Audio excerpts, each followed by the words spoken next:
Glory be to the triune God. ദൈവകൃപയാൽ നമ്മൾ ഏവരും 4-ാം ഞായറാഴ്ചയിലേക്ക് പ്രവേശിച്ചിരിക്കുന്നു. കഴിഞ്ഞ ആഴ്ചയിൽ നമ്മൾ കണ്ടു 4 കൂട്ടുകാരുടെ കഥ. എന്നാൽ ഇന്ന് നമ്മൾ കാണുന്നത് പിശാച് ബാധിച്ചിരിക്കുന്ന തൻ്റെ മകളെ രക്ഷിക്കുവാനുള്ള യാചനയായിട്ട് നിൽക്കുന്ന ഒരു അമ്മയാണ്. അമ്മമാർക്കൊരു പ്രത്യേകതയുണ്ടല്ലേ. എന്തേലും ഒരു കാര്യം ചെയ്യണം എന്ന് ചിന്തിച്ചു കഴിഞ്ഞാൽ അവരതങ്ങ് ചെയ്തിരിക്കും. ഇവിടെ ഈ അമ്മ തൻ്റെ കുഞ്ഞിന് വേണ്ടിയിട്ട് ദൈവപുത്രനായ യേശുവോട് യാചിക്കുവാണ് തൻ്റെ മകളെ സൗഖ്യപ്പെടുത്തുവാനായിട്ട്. അമ്മയുടെ അപേക്ഷയോടുള്ള കർത്താവിൻ്റെ ആദ്യ പ്രതികരണം നിശബ്ദതയായിരുന്നു.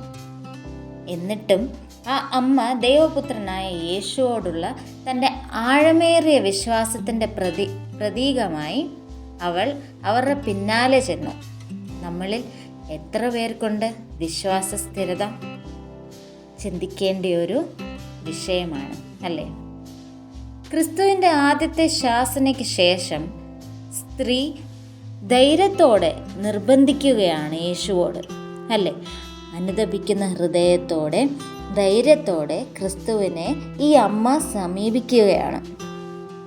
ഈ അമ്മയുടെ ഹൃദയത്തിൽ കാണിക്കുന്ന ക്ഷമ കാരണം അമ്മയുടെ പ്രാർത്ഥനയ്ക്ക് ദൈവപുത്രനായ യേശു ഈ അമ്മയുടെ പ്രാർത്ഥനയ്ക്ക് ഉത്തരം നൽകുന്നുണ്ട്. ഒരു ഭിക്ഷക്കാരിയെ പോലെ ഈ അമ്മ യേശുവിൻ്റെ മുന്നിൽ നിൽക്കുകയാണ്. When you see the passage, it is written, when Jesus answers that the bread is for children and not for dogs, he means it is for the Jews, the chosen ones, and not for the Gentiles. And answering him, the Canaanite woman uses the image to show her humility. ഇവിടെ ഈ കാനാന്യ സ്ത്രീ അവസാനം തൻ്റെ വിനയപൂർവമായിട്ടുള്ള ഒരു ചിത്രമാണ് നമ്മളെ കാണിക്കുന്നത്. അവസാനം തൻ്റെ വിനയത്തിൻ്റെ പ്രതിഫലമായി യേശു ഈ അമ്മയുടെ ആഗ്രഹം പോലെ തന്നെ അവരുടെ മകളെ സൗഖ്യപ്പെടുത്തുന്നു. ഈ അമ്മയിൽ നമ്മൾക്ക് കാണുവാൻ സാധിക്കുന്നത് 3 പ്രതിഫലങ്ങളാണല്ലേ. 3 qualities that we can see in this Canaanite woman. അവിശ്വാസത്തിന് പകരം വിശ്വാസം, വഴക്കിന് പകരം ക്ഷമ, അഹങ്കാരത്തിന് പകരം വിനയം. ഈ നോമ്പ് കാലത്തിൽ നമ്മൾ ഏവർക്കും നമ്മുടെ മുന്നിലുള്ള ആത്മീയ പാത പ്രയാസങ്ങളാൽ നിറഞ്ഞതാണ്.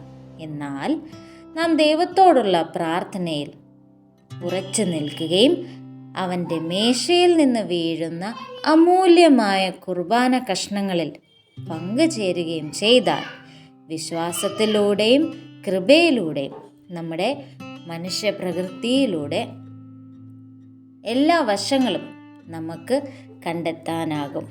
ക്രിസ്തുവിൽ നമ്മൾ ഏവർക്കും പൂർണ്ണമായി സൗഖ്യപ്പെടുകയും ചെയ്യും. Until the next time we meet, stay blessed, be a blessing to all.